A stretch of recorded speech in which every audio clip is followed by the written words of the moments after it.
before we go through and unpick what we've actually learned, what were we thinking about at the very outset? What were our fears and concerns regarding how journalism would handle the pandemic? Ella, do you mind if we start with you on that one? Yeah, of course. Hi, everybody. So hopes and fears, I've probably got one for each, actually. I came back from maternity leave 18 months ago, right as this was kicking off. And I knew straight away that it was going to be the biggest story that I would ever cover as a health journalist. So my sort of hope was that I would do due diligence in my reporting. It's been a year and a bit like no other, and I think that we've done a really good job. I don't know, want to toot my own horn, but we've worked at PA, we've worked incredibly hard, 24 hours a day, 7 days a week throughout the year, to make sure that every aspect of the pandemic is covered, because at PA we don't have any agenda, or we just cover every angle. And so for us, we've just been working incredibly hard, particularly the health and science team, also the politics team, but the health and science team in particular, really, we just haven't stopped. And so my hope was that we'd do a good job, and I do think that we have so far. With the fear side of things, when it all kicked off, I did have a fear. I come from a sort of a little journalism dynasty. My dad was a local reporter, and he was a fierce campaigner for his local communities, like really fierce campaigner. And one thing that he taught me that you can't really, I'm not sure you can learn when you're out, doing remote news reporting, the one thing that he taught me was that you need to stand up for people. And at the start of the pandemic, I really wanted to make sure that I stood up for doctors and nurses and other medical professionals and health workers on the front line to make sure that they could get access to PPE.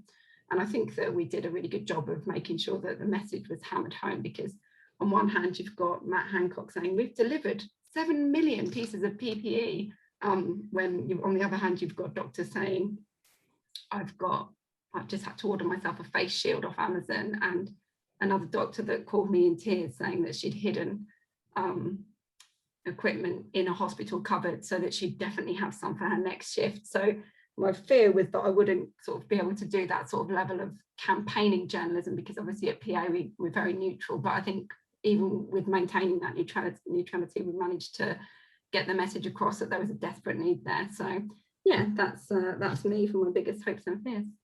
Thank you, Ella. John, can I come to you next? Yeah, so I think relative to Ella's comments, this is going to sound much more sort of mundane, but for me, it was, I remember, I'm going slightly beyond the very start of the pandemic in January, but I remember, I think it was maybe the last week of February, the first week of March. It was a week on our desk on the data team at the FT, where it just suddenly felt like we were all working far, far, far longer hours than we had been. Far more stuff was coming our way, and it sort of felt like every story the Financial Times was doing was suddenly a data story, because it was the cases and deaths data. It was what impact is this having on the markets? Everything was, how can we use data to explain what this sort of astonishing, unprecedented thing is doing to the world. And so really my hopes and fears were the fear that this was going to completely overwhelm our team, and the hope that we'd somehow manage to find a way to get through that. And to be honest, I think it was within days of that, we all started working from home. So a week or two before the lockdown. And the kind of astonishing thing to say 18 months on is that we still haven't really had a chance to sit back and assess the extent to which we've coped with that. And we're a team of sort of 20, 25 people who have, apart from 3 or 4 of us, haven't really seen each other face to face for 18 months. And we've been working often, sometimes ridiculously long shifts to get the reporting done on this. So yeah, I don't know whether we've achieved my hope really of sort of pulling through this in one piece. I hope we have. But yeah, that was really it. It was thinking, this is the biggest story possibly of our lifetimes, and how well equipped are we, both in terms of tooling and in terms of just support networks to deal with all that. And yeah, it's really been a sort of live journey through that since then. Thank you, John. David. Thanks, Ian. Yeah, I think for me, my biggest fear at the start was just, what is this going to mean, and looking after our staff, really, because I think it sort of went through different phases. I remember delivering computer monitors to people's houses so they could work from home, and it was sort of at the very start, it was just very day to day, like, oh, you know, we need to get through this next bit, work from home, make sure we can work properly. And then, you know, I think I'd probably echo what John said in terms of that sort of relentless nature of what it became, because it's dominating people's personal lives. You know, you might have a colleague who might have caught coronavirus, or their relative has coronavirus, and, you know, you're trying to deal with all of that and make sure that we remain really accurate, really, because nobody really knew exactly what was, you know, there's so much going on that you didn't really know what was going on. And I think my hope was, or my hope kind of is, that we retain the trust that I think we built up with our readers and our audiences. I'd say it's my sense is that coronavirus as a topic has become more divisive the longer it's gone on, and views have become more entrenched in terms of, you know, whether people think, you know, vaccines, you know, vaccine passport, you know, every single little thing becomes a row over whether it should be this or that or the other thing. So I think those would be my sort of big two things, really. Fiona, from your perspective, what were your thoughts going into the pandemic? So I think the fear is one that actually is possibly a bit embarrassing now, because the Science Media Centre was set up because of GM and MMR and classic scare stories, really, where the science was sensationalized and, you know, panic was created. So I think in those really early days, I was like other people worrying that this was going to be another scare story, and we had killer virus on the front page of a tabloid when no one in the UK had died. Snake flu, do you remember that one? So I think now when I look back, that was the one thing that I think, oh God, if that ever comes up in inquiry, that I was emailing all the scientists saying, please tone it down, and, you know, we don't want another big scare story. But pretty early on, we realized, I think, the difference between alarmism and alarm, and, you know, people like Jeremy Farrar, you know, scientists we really trusted, were alarmed, and we realized this wasn't going to be a typical kind of scare story. In terms of hopes, straightforward one, Ian, you've already mentioned it, that science and health reporters would keep hold of this story. I mean, you know, I hope we'll discuss that throughout the hour, but yeah, that they are the specialists. They have done swine flu, Ebola, MERS, SARS. They are real veterans. They're specialists in what they do. And our fear was what we later saw, which is that in some rooms that the story was kind of taken over by the political hacks. And yeah, is it a science story or is it an everything story? But actually, I think the other thing is maybe that we could keep the focus on explaining the science. And I think people have been a bit sniffy in the past about explaining reporting, you know, that where's the investigative reporting? You know, but I think on COVID, it's so clear to me that what we needed was the absolute best kind of explaining reporting, and we have seen that. And I think now actually that will have its place back in the sun, because it's been so important and done so well. But that was my fear, is that in the past that it's been a kind of crisis has been explained for 2 days, and then suddenly it's like, who is to blame for this crisis? And you've gone so quickly from explaining reporting to who's to blame, gotcha journalism, and actually that didn't really happen so quickly in this, which was great. Fiona, and Craig, you know, as someone who's, you know, whose focus is all about, you know, fact checking and verification and credibility. I mean, you must have had a lot of fear going into this particular.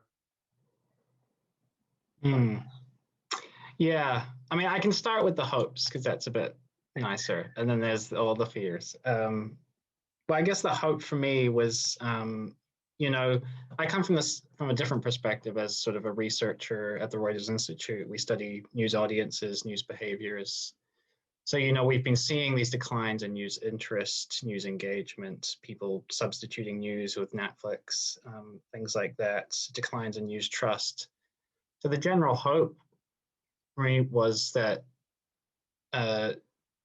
people would realize the importance of journalism, or the essential function it had in their lives, because people really did at the start come to see that it was a necessity for so many people to engage with the news, because they needed this information for their lives. So the hope was that people would realize that, oh, news is actually important, and I need this, and it functions, has an important function in society, not just from a fourth estate perspective, but from this general sort of everyday perspective of, okay, what do I do today? Do I need to wear a mask? Do I go outside? And I think it really did bring more people into looking at the news, and there wasn't more engagement with it, an increased sense of trust. But then the fear side is all the other things. What kind of hit is this going to do to the business of journalism? How many more local or regional newsrooms are going to close because just the money is disappearing, the advertising is drying up? How quickly is this thing going to get politicized by politicians, but also in the media by certain news outlets? I think it held off for a while, but I think, yeah, as we said, it's sort of seemingly increasingly becoming more politicized as it goes on longer. So those sort of the flip sides of each other, sort of, which is interesting, because you have this hope, and you did see more people sort of coming in, engaging with news and trusting it more. But then the flip side of that is sort of the threats to the business of journalism, and then the politicization coming in. Sort of this interesting coin. Thank you, Craig. So we've already identified that, you know, this is the biggest story that's possibly in our lifetime we're going to be working on. So what have been the challenges of covering it in an accurate way, but also an appropriate way? I know we've touched on some of this already, but you know, as we've gone through the various stages of this pandemic, what have we discovered have been the biggest challenges that we've, as journalists, have had to grapple with, or we believe journalists ought to have grappled with? Who'd like to? I'll kick off if you want. Yeah, please, David. So I think we spend a lot of time looking at audience data at Reach, and I think what we've seen throughout the pandemic is, we know that what people want to read on a particular, if it's a heat wave, people want to read stories about how warm it's going to get. You know, that's you always have that kind of thing. But I think with the pandemic, what you found was people wanted a lot of information. They just wanted, I just want to know what the facts are. So that was kind of like sort of the opening phase, if you like. And then there was a lot of interest in how many people are dying in my area, or, you know, how many cases there are in my area. So that was probably the start of it. When we were all in lockdown, we saw a lot of appetite for people to be entertained, for doing Zoom quizzes. Nobody wants to do a Zoom quiz anymore, but we did incredible audience numbers from people using quizzes on our websites and for entertainment. So we had a role about entertaining people as well whilst we're in lockdown. And then the more we saw the Downing Street press conferences, there's a huge appetite to know, like, what time's Boris Johnson going to be on the TV talking, information like that. And that, knowing what the audience is really interested in at any one moment, has sort of ebbed and flowed throughout the pandemic. And so you'll get a lot of interest at key points, and, you know, it's going to be, you know, the government are going to announce such and such a thing on the 19th of July, say, and that appetite sort of goes up and down as things happen. So I think the challenge is that you need to be really alive to what people really want to know about, and make sure that you have that information when they want it, which sounds like the easiest thing in the world, but actually when it's a thing that keeps changing constantly, and you know, are we going to have a big third wave, you know, all that kind of thing. You just have to be really on your toes to know what is it exactly that people are going to want to read, and how they're going to want to read it. And there are some things that are constants. You know, we've done a lot of stuff. You know, there's other people on this call that would talk far better about the statistics than I would. But I think you've had a core level of things that you needed to do, but then at other times you've had to dial things up and down. Sure. I mean, John, to come to you on the data front, how, I mean, David's just explained the appetite for information, but I mean, what was the challenge of your role in terms of giving them the data in a way that they could understand? Because I guess, you know, there was more data available, you know, on this story than any other we've seen before, but potentially, you know, if you look at the global context. What was the challenge for you and other data journalists in you know, handling that data, interpreting it in a way that audiences could actually understand, while, you know, as Fiona pointed out, we don't scare people? Yeah, I mean, first of all, I'm slightly amused by your use of the past tense there, because that's not how it feels.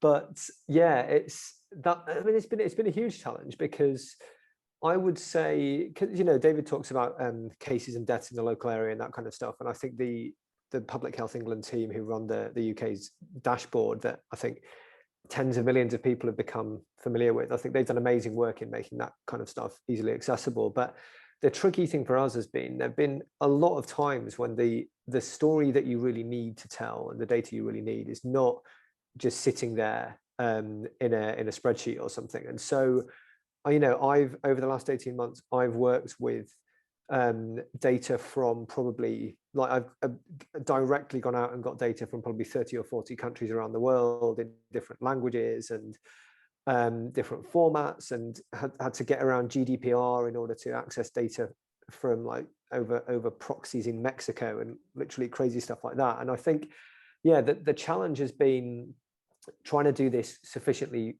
quickly that it stays relevant, because I think the challenge often for data journalists is it can take anything from a few days to a couple of weeks to do some data stories, because of the amount of materials you've got to pull together and the analysis you're doing and that kind of stuff. But with a fast moving pandemic like this, you need to turn these stories around in a day or two, because you know, I mean, it varies, but there have been times during the pandemic when things really are changing that fast. And if you don't get the story out on Monday, people won't be talking about it on Wednesday.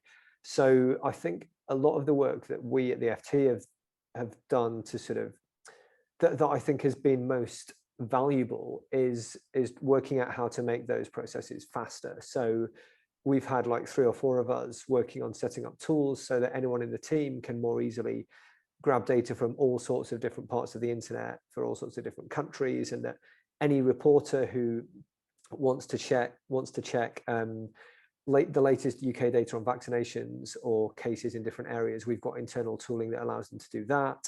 And yeah, I think, as I say, the challenge has just been how to come up with the answers that readers want sufficiently fast. And I think the classic example of that was, or one of the classic examples was this piece we did a week or so ago on why we were seeing, say, 40% of people in hospital were double vaccinated, and trying to think, okay, we know this is a fact, we know conceptually why this happens, but can we pull together the data and graphics that we need to really sort of comprehensively address this issue, while this is still a question that people have, because so many people were being misinformed at that time. And so just, I mean, that story, for example, was starting in the morning with no data, no charts, but knowing that by 3 or 4 p.m. we had to have found the data, done the analysis, made the charts, written the story.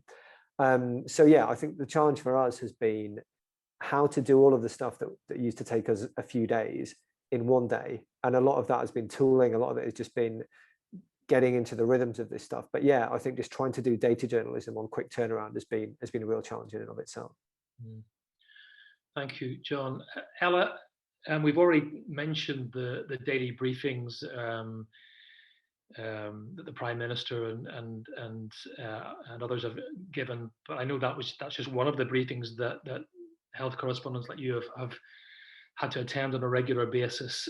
I mean, what's been the challenge for you logistically, but also just with all these briefings and all this information and all these potential angles on a huge story? I mean, what have been the challenges in terms of, you know, just choosing the right story at the right moment that you could report when there are multiple angles you could be taking? Well, I would say that the challenge has been, which is sort of reflected in what's happening in the NHS at the moment, is neglecting the other health stories, because I think we've stayed on top of COVID news pretty well. We get a study that comes out, we then look at it and see whether or not it's worth covering. You can do that through various routes, and often we get help from Fiona and her team at the Science Media Centre by, you know, they can help us analyse what we're seeing.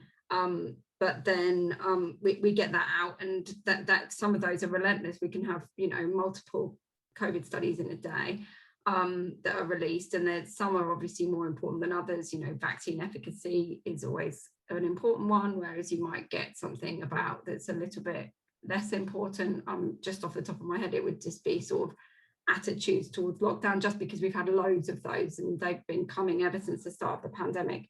So the challenge has not so much been the COVID reporting, which I think we've done a really good job of staying on top of. It's been neglecting the other stuff, where there are so many other health conditions that are being sort of neglected in terms of the coverage that they're having. That's been the challenge, and hopefully now the balance will sort of shift slightly so that we can make sure that we make room for the other stuff as well, because that's been my main concern throughout all of this. Is COVID is done well, other stuff not so much. It's been sort of put on the wayside, and I can't really tell you how much I've told press officers or PR people that I'm sorry, we can't make room for this today, because there's no time. We have to cover this COVID story. So that's been my biggest challenge, I think. And Fiona, if I could come to you, in terms of not just the content, but the tone of the reporting, you know, have, in your opinion, journalists often got it right, I think more often than not, or has the tone been out of kilter sometimes? Well, I suppose one thing I should say is I find myself in this really strange situation where, you know, the whole base of the SMC has been, in a way, to be critical of the media coverage of science. We were set up because of things going wrong, and in the early days, lots went wrong all the time. So, you know, the GM story, the vaccine story, statins, e-cigarettes.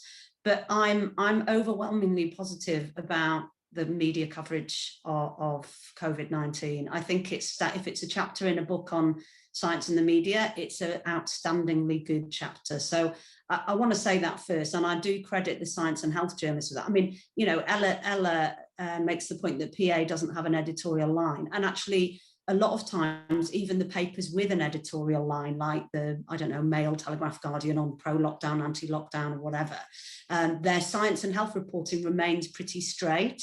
And, you know, the other thing Ella mentions about, you know, 4, 5, 6 stories a day on COVID, done accurately and well. The tone is perfect. The tone is the reporting of factual information. And John's description there of his challenge, isn't that a tribute to journalism, that his challenge is to get this done in a day and get it right and get it useful. So I am overwhelmingly positive. Of course, there's things that drove me mad. I mean, I'm on record of saying, for me, that the gotcha journalism, the political journalism, it just wasn't fit for purpose. And, you know, I salute you, Ian, for having this event, because I hope we don't only do lesson learning about whether we went into lockdown too soon, or, you know, what about testing. I hope the inquiry looks at journalism and science communication and really ask some questions. And it annoys me when I talk to editors and they're not very reflective about this. I mean, am I the only one who sat there and watched political journalist after political journalist after political journalist, often at the Downing Street press conference, often asking the same question, which is bizarre. I mean, I don't know what the public thought of it. Why, hold on, she just asked that. Why are you asking it for a fourth time? And it's because, of course, they have to get their answer on TV for the BBC News and the ITV News and the Sky News.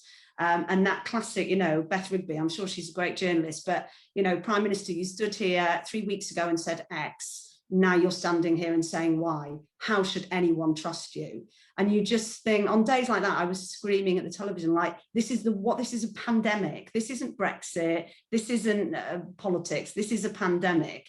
We need politicians to change their mind when the evidence changes. And actually, on many of those occasions, whether or not the government was right, they were changing their, like Christmas, they cancelled Christmas because of the new variant. So, you know, you told us Christmas was on, now you've told us it's off. How can anyone trust you? It just felt not fit for purpose. So if you're asking about tone, I think the tone of a lot of the political reporting was horrible. Our dread was seeing science correspondents byline with three, it often happened, I don't know why, but 3 or 4 political bylines. So a report that was done a bit by the science correspondent, but with 4 political, you just knew then that in the meeting that morning, they had said what this paper wants to find is this, and using the science correspondent. But on the whole as well, just one other challenge I wanted to mention, because you'd asked us to think about challenges, and there were so many, but the one I wrote down was where I think there was tension. I don't know what Ella and people think, but just sometimes journalists kind of wanting clarity when there wasn't any. And a classic example, although there were quite a few, was the phase 3 trials of the Oxford AstraZeneca vaccine. I've just finished Vaxxers, which I recommend to everybody watching the book on this by Sarah Gilbert and Kath Green, who haven't been busy enough, it seems. They've written a book as well. And they present it exactly as I remember it, because we ran that briefing of getting the phase 3 results of their vaccine on literally about midnight on Saturday night, and sitting in the Science Media Centre at 9 a.m, was it, or 10 a.m. on the Monday morning, with a million questions. And do you remember they had 3 different findings because they did their trials in different countries and in slightly different ways. And quite a few of the journalists were on the phone to me afterwards saying, you know, terrible communication, really messy. What we need now is clarity. And there was actually an article in one of the papers saying great vaccine let down by poor communications. And that did frustrate me, because we didn't have clarity. They kept saying, we will write these phase 3 results up for the Lancet in like a week or 2, not long, just give us a couple of weeks to dig in, to look at this half dose, full dose, and look at these 3 different numbers. And, you know, whether that was a good way, some of our third-party scientists said that was not a good way to report it, the 3 different figures, but it was real. It was science in action. And I worry that Pfizer, who only did 1 briefing, but had exactly, you know, exactly what the journalists wanted, clear communications, but, you know, slick, clear. Do we want that, or do we want messy science if it is messy? So if you're asking me what was challenging for us, sometimes it was journalists wanting a clear answer when there literally wasn't one. We'll maybe come back to some of that in a moment, Fiona. But Craig, if I come to you, I mean, what do we know about what our audiences are thinking about the kind of reporting that they've seen, whether it's the responsible data journalism, the information they're getting from health correspondents, or the gotcha political reporting? I mean, do we have any insights into what audiences are actually, you know, are they seeing what we're seeing and hearing what we are hearing? Yeah, well, our research sort of generally points to the strong, very strong desire, not just here, but across the world, 46 countries or markets that we've looked at, is like the strong desire for impartial, straightforward, factual reporting. None of the politics, none of the other bullshit, just the straightforward, factual, we want to know what's going on. And not just on coronavirus, but most other topics. There's a sort of sense of a tiring of the mixing or blurring of lines between opinion and fact, not knowing what you're getting at any one moment, just this desire for straightforward reporting that is strong across all countries. And we've looked at this both in survey research and in qualitative focus group research. This is what people are looking for. At the same time, they will admit that the opinion stuff is very interesting to them. People love Piers Morgan. He came up a lot when we were talking to them about this. But then at the same time, they kind of recognize the difference between them, and they want that separation of lines, the separation of church and state. And I think this is where you get that major problem in the US, for example, with the cable news networks are so hated. It's because people perceive the line between the news portions of their programming and the opinion portions are so blurred in people's minds that they can't sort of separate the two out. And it creates a problem, and people do want that separation of church and state, so to say, and just to get the facts without the opinions and the politicization on the top of it. But in terms of other challenges, what Fiona and John was saying really struck me. I just wrote down on a piece of paper here, science and journalism are hard. And doing these things well takes time. And then when there's the public pressure to do these things that are very hard and take a long time, science, I mean, if you want a good science paper published, sometimes it can take a year and a half. If you want it in a couple of weeks, you're asking something completely new that hasn't been done before. The same with, getting coronavirus data from around the world, cleaning it, collating it, and making it into a data journalism thing. That takes time, and people are asking for it quickly. We're being asked to do things we haven't been asked to do before, and that's sort of that's the challenge. And the concern that brings is, doing that accurately at speed to try and beat the bad information that's out there. Because that's the difficulty and concern I've carried through this, is how do you cut through with reliable information quickly? Reliable, but also quickly. And those are two sort of hard things to do at the same time, to try and sort of catch up to everything else out there. Because it's very easy. I mean, I could make up a conspiracy theory right now and spread it to the world before anyone has a chance to counteract anything I'm saying. And that's sort of the difficulty of these fields of science and journalism coming together, is how do you do this very important but very difficult work quickly and then communicate it to the public and cut through everything else? It's hard. Yeah, absolutely. Thank you. I'm just going to say to our attendees, if you've got some questions for our panel, just a reminder to put those into the chat box. If you can, and we'll come to those in a moment. I mean, just sticking with our audiences, I mean, do we get a sense that younger audiences were paying any attention to what mainstream media was saying, whether that's from the PA, the FT, Reach, or whoever, as opposed to getting more of their information about the pandemic from Instagram and from TikTok, and if so, yeah, what were the particular challenges, I guess, in terms of reaching all ages with the important information? I don't know if any of you have any particular insight into that. I think one thing I might say on that is I think the answer is well, the solution for the FT was meet people where they are. So I mean, we've had over several years been building up a really strong Instagram channel where we put a lot of our data and graphic stuff on there as well. And so myself and several of the science reporters we've done a few Instagram lives where we just go on there and say, hey, hit us up with your questions about COVID. And you do get loads and loads of young people asking loads and loads of questions. So, we can't do that every day. We've probably done half a dozen of those over the 18 months, but they have clearly been reaching the young people we wanted to reach.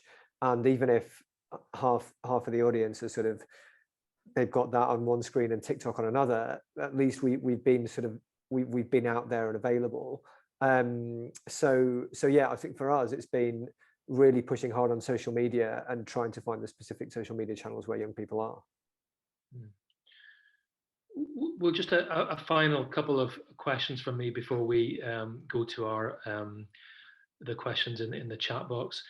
How do we feel now, 18 months following the start of the pandemic?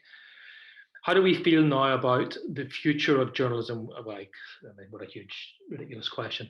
How do we feel now about, anyway, the future of journalism, maybe over the next, few years, 3 to 5 years? Are we feeling more upbeat about? I mean, we've already talked about. Craig already talked about some of the fears about declining readership and of newspapers and even news websites. Are we feeling that we've perhaps the pandemic, when we look back on the pandemic, we'll think it was a turning point for news organizations, when actually we got the trust back, we maybe even got the readers back, and we got maybe some of the business model back? So are we feeling good about that? Likewise, are we feeling that we have learned so much from this process that actually the type of journalism we're going to be engaged in or encouraging over the next 3 to 5 years is going to be of a higher quality, more responsible nature? I mean, are we?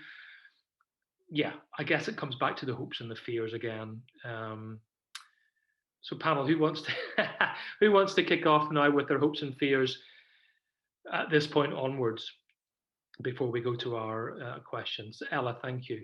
I'll go. I'll take the easy one. I think the first one, I just think that throughout the pandemic, we have really strived to just get the news out there as we receive it, told to the public in a way that is understandable. We talked earlier about the way that people were digesting, explaining news stories. So this has, been a turning point for that. And one of my boss's favorite sort of stories that we come up with is really simple and chatty Q&As, so that people can really, it's just not a replica of the story. So it's really taking the story out and trying to talk to the viewer.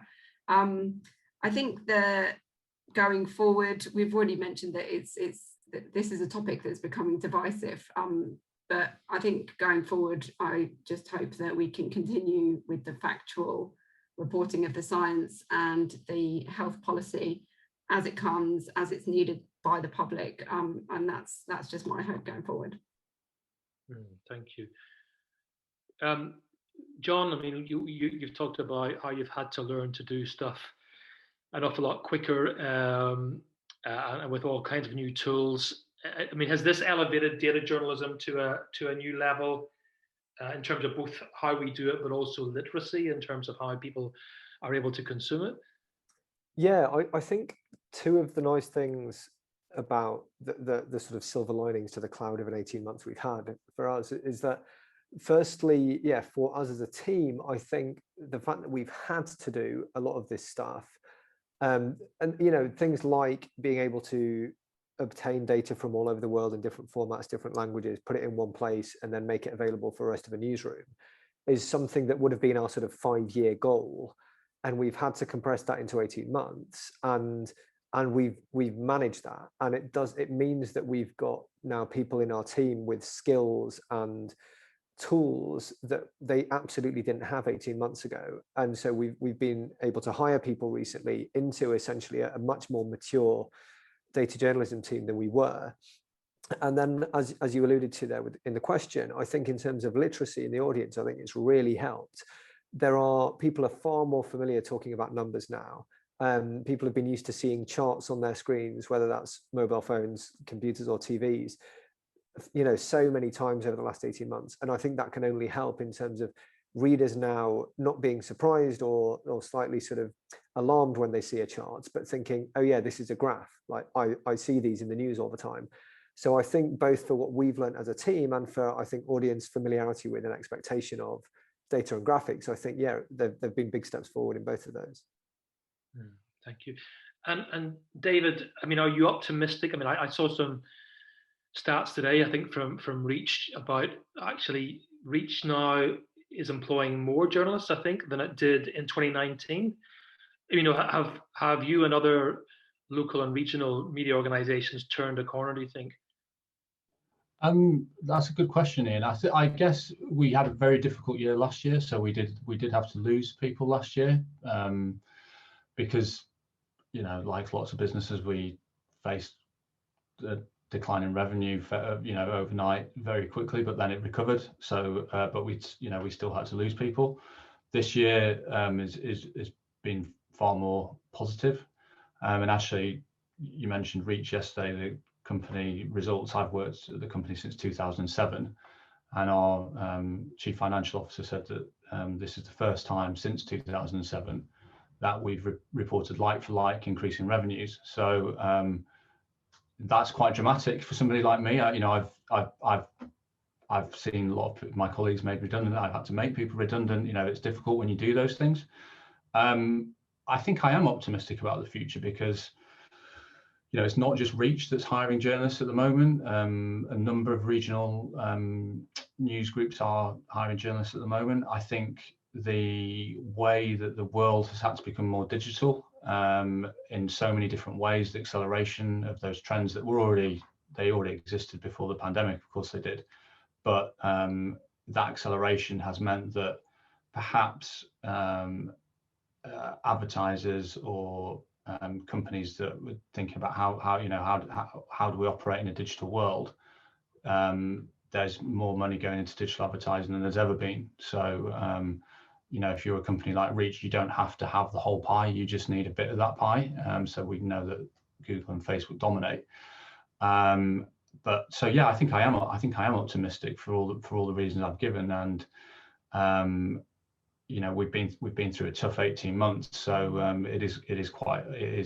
it feels very different now to how it felt in the sort of February, March last year when you know, nobody really knew what was going to happen with the economy. I remember thinking before Rishi Sunak announced the furlough scheme, like, oh, well, you know, what is going to happen? It's just going to, you know, nobody could really comprehend what was going to happen. So I think, yeah, much more optimistic, and I think the acceleration of digital in so many spheres of life is a positive, really, I think.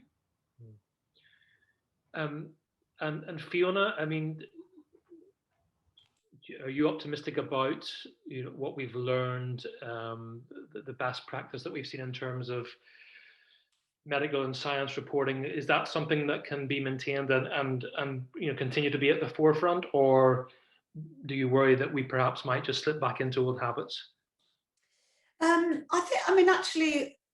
I think some scientists would quite like to not be at the forefront for a while and go back into their laboratory. So, you know, and it doesn't feel wrong to me that there wasn't a scientist on Any Questions and the Andrew Marr Show every week during the Brexit horror for 3 years.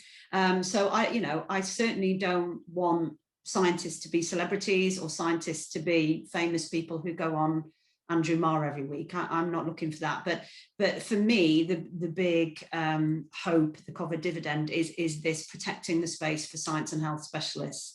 I just can't emphasize that enough. You know, in many other countries, I'm sure there are some people watching this from outside the UK where the science reporter has all but disappeared. My equivalent in New Zealand, who runs the New Zealand SMC, was one of the last science journalists who got made redundant on a paper there and became head of the SMC in New Zealand. So there are whole countries, and do you remember when the CNN sacked its entire science unit of about 9 people overnight? So the UK specialists have been kept, and when I've tried to find out why they've been protected, and quite a few people thought it was MMR. They did think that while no one kind of admitted that they'd got it wrong in MMR, the editors somehow on some level in the newsroom, they worked out that they got it wrong. And that was partly because that story was kind of taken off science and health reporters and given to the political reporters.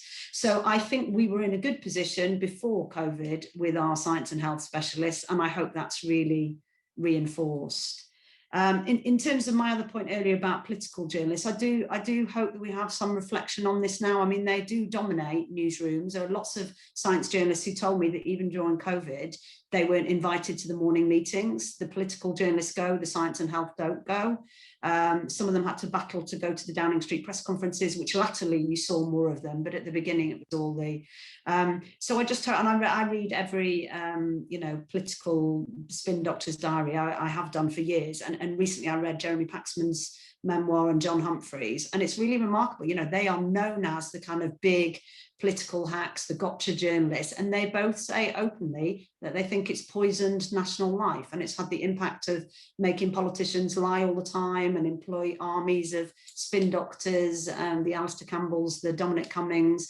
You know, these are special advisors that advise politicians how to not tell the truth and stay out of trouble. So there's something wrong there, and I felt we saw that during COVID. So yeah. Yeah. Thank you, Fiona. And finally, Craig, this trust that we have managed to claw back from audiences, is that going to stick now, or is it something that can just as easily be lost again if we're not careful? Yeah, this is one of the main questions we get, and it's kind of right now from a research perspective, it's a wait and see, but it's sort of it gives you pause, and I think it's a time for sort of a bit of introspection, because there's a question of whether this increased trust has anything to do with what journalists did, or whether it was something to do with what journalists did. So on the one side, you can take the view that this is just a momentous moment in life for everyone. Trust increased in the news just because people used it more, they became more familiar with it. There was a lot of scientists in the news. So maybe trust increased for these factors that had nothing to do with journalism itself, it was just the moment. And I guess the concern there is that trust will regress back to where it was. We kind of see increase of trust levels back to where they were sort of like 2 years ago. So it's not sort of increasing on an increase, it's sort of increasing on a dip. And there's a concern, you know, that this will just regress back to where it was, because once coronavirus is out of the news, once scientists aren't there, once all the political journalists, for example, come back and start stirring things up, the trust will decline again. So this is a moment, I guess, for introspection and thinking about, was this something that journalists did, or is this things that we did do that could be built upon to increase that trust? So, you know, making sure our reporting is impartial and straightforward, emphasizing the public service value of what this job is, toning down the partisan politics of things. There are some things that can be done, but there's a question, introspection question about, is this because of things that journalists did, or was it things out of journalists' control? It's not a huge, you know, there's optimism, but it's not a time for jumping on the ceiling, you know, celebrating. It's a time to think about, well, what should be done and what can be done to retain this small increase back to levels, you know, 2019, 2018. It's going to be hard going forward. Yeah, no, it's a good point, Craig. Okay, folks, let's rattle through some of these questions. And thank you to our attendees for the questions. Charlotte, I'm going to apologise to you, Charlotte, because I've probably been guilty of, because I think John already pointed out, that I've kind of been talking about the pandemic in the past tense. Of course, you know, we're still very much in the pandemic, so apologies if I've given the impression that somehow it's in the rearview mirror. But Charlotte also is saying she's been watching the French and US news and how they report the British pandemic. And there's been a bit of a mismatch there in terms of the reporting of the seriousness of the pandemic compared to, I guess, how it's been done here in the UK. So that's just a point maybe someone might want to say something about. Maria's talking about, should we have lockdown earlier, talking about a sister who is in Milan, where the symptoms and dangers explained clearly enough to the general public at the outset, I think is what Maria is asking there. Sarah's asking, would you jump at an exclusive interview with Dominic Cummings if it was offered to you? Another question to panelists: what was the most blatant piece of spin you encountered in pandemics/science medical matters since March 20?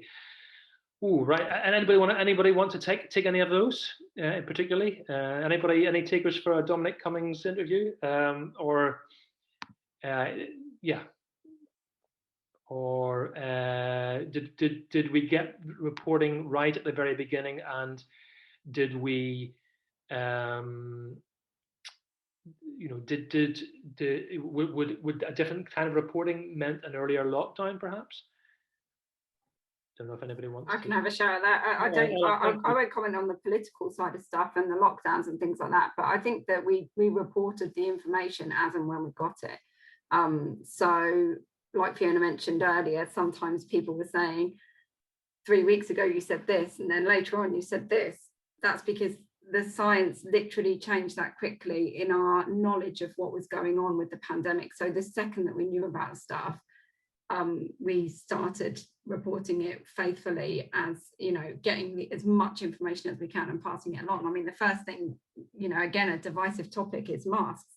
And I remember my first day back after maternity leave in 2020 was in mid-February, and my boss said, should I wear a mask on the tube? And I was like, I'll have a look into it for you. So I did all this research, and at the time, the guidance from the World Health Organization was no, because you're more likely to get poorly by getting somebody cough on your mask, and then the way you take it off, touch your face or touch your mouth. And that was the advice at the time. And so I think we did what as you can in an emergency, you report on what happens as and when it comes. So I don't think it would have changed the outlook either way. And I think that as it came, we reported on it faithfully. And that would be my summary of how I don't think it would change. Anybody else want to come in on any of that? Yeah, I'll come in on that. I think that's right, Ella. I think you can suspect that maybe politician isn't quite being straight about what they know and what they're not saying, but without the evidence you can't really you can report on what you're told and what is happening and what somebody's saying at a press conference. And you might think yourself, well, it feels to me like maybe we should be locking down a bit sooner, but actually our job is to report what's being said. And I mean, I remember we were due to have business awards, and I've got sponsors at me saying, like, you're going to cancel. When are you going to cancel? You've got to cancel it. You can't surely be going ahead with this thing. And we're saying, oh, look, we're trying to go with government advice. And then they reach the point when you're like, we can't go with government advice. We have to cancel this thing. So you kind of become aware of things almost developing faster than anyone could really control. And at that, when those things are happening, you can only really report what's sort of right in front of you. It's when something like this is so novel, we don't have the evidence to say that's not true or that is true. You can only go with what is being presented by people who are experts. And I think people did want to hear from the experts, contrary to what some politicians might have said about Brexit. I think people really did want to know from experts in the pandemic. Thank you, Dave. And Fiona, I mean, in terms of outlandish spin or misconstrued science, I mean, what was the worst example of, to answer Sarah's question, what was the worst example? Actually, I don't have one example that I can think of. What I really wanted to say was that, to some extent, everything that politicians did was spin. There were always spin doctors around, and we were constantly getting emails about key messaging. We've got to get the key messages out. Quite a lot of time, press briefings, Ella will be familiar with press briefings that get cancelled or postponed or delayed or even brought forward. And they were often data sets that were commissioned and funded by government. And suddenly the spin doctors thought they wanted, I mean, there was no, I've got no evidence of anything being suppressed, but they would use this data and the timing of it getting out to when it was convenient for their messaging. So I don't know if you call it spin, but politicians do messaging, scientists do science and data. And I prefer science and data. So I think the public should always be aware that, I think certainly, I don't, is this spin, but certainly the whole testing fiasco. I mean, it felt like we were in a parallel universe, you know, and that was a classic example. Ella was probably going to the Downing Street press conference where there's this like theatre, I mean, literally theatre. How many tests? 100,000 tests. Will you by next Thursday? Yes, we will. We'll have, you know, absolutely ludicrous. And then you jump onto an SMC briefing and you'd have your head in your hands at the complexity of these tests. They are so complicated. There's loads of different types of tests. They're good at some things and not good. Still, that debate on lateral flow tests versus PCR tests, what each of them do, it's really, really complicated. And, you know, something we haven't talked about a lot is some of the science on this is just bewildering. You know, immunology is so complicated. We still don't know, do we, how long immunity lasts, either from natural infection or from vaccines. So many of these questions were really, really complicated, but in the hands of politicians, they were messages. And again, I just don't think that quite worked. Thank you, Fiona. Well, folks, we're almost out of time. I'm just going to mention Sam's question. Ella, if you wouldn't mind just addressing this. And Sam's a lecturer at Lincoln University, but still a working journalist. Over the past year, like all of you, it feels like all I've done is pandemic stories. How have you mentally coped with all of this? I know at times that I have really struggled with some of it. I mean, Ella, is there... Yeah, I mean, how have you managed to just keep going? Because, I mean, this is not just any ordinary story. This is a story that has impacted on all of our lives as well. Anything you know, how have you managed to cope? Well, you're not on your own, Sam, because everybody struggled. This has been really hard for a lot of people. And the advice that we did some company mental health training, and one of the bits of advice was, well, normally at this stage, we would tell people to avoid the media and just log on once a day. And I was like, I can't not do that. I have to be online 24 hours a day, 7 days a week. So I think the advice elsewhere is to just sort of take it in your stride, try and not be too catastrophic in your mind when you're writing about it, because it does sound like, you know, sometimes when you're writing you think, God, it does sound like the end of the world. It's not going to be. We are going to come out of this. You know, there's varying degrees of what people have been saying about when we will get to the other side of it. You get a couple of people saying it's going to take 2 years to vaccinate the world, and that's when we can eliminate the threat of variants of concern. And then yesterday you had Neil Ferguson saying we're going to look back on this pandemic come October. So we are going to get through it. We collectively we will. And there is some other specific mental health tips and tricks that I'm happy to talk through with you if Ian wants to share my email, because yeah, well, I've managed to utilize quite a lot of those myself, just to sort of keep going and realize that everyone in my family is not going to die. They're going to be okay. And especially now that the majority of the population is vaccinated for this, there are increasing case rate, or well, they're decreasing case rates apparently at the moment. We'll have to wait and see on that, but that with, you know, hospitalizations aren't as high as they could be. And yeah, I'm happy to talk to you privately about that, and Ian can share my email address, and yeah, we can have a chat. That's very kind. Thank you very much, Ella. Well, folks, I think we should probably finish there. I mean, we could spend another hour. We could spend more than that talking about this subject. So apologies that we've really only scratched the surface of this topic, but I just felt it was an important issue to at least begin to cover, and maybe it's something we can return to at another point. Panelists, thank you so much for being willing to spend this hour with us and share your time and your experience and your expertise.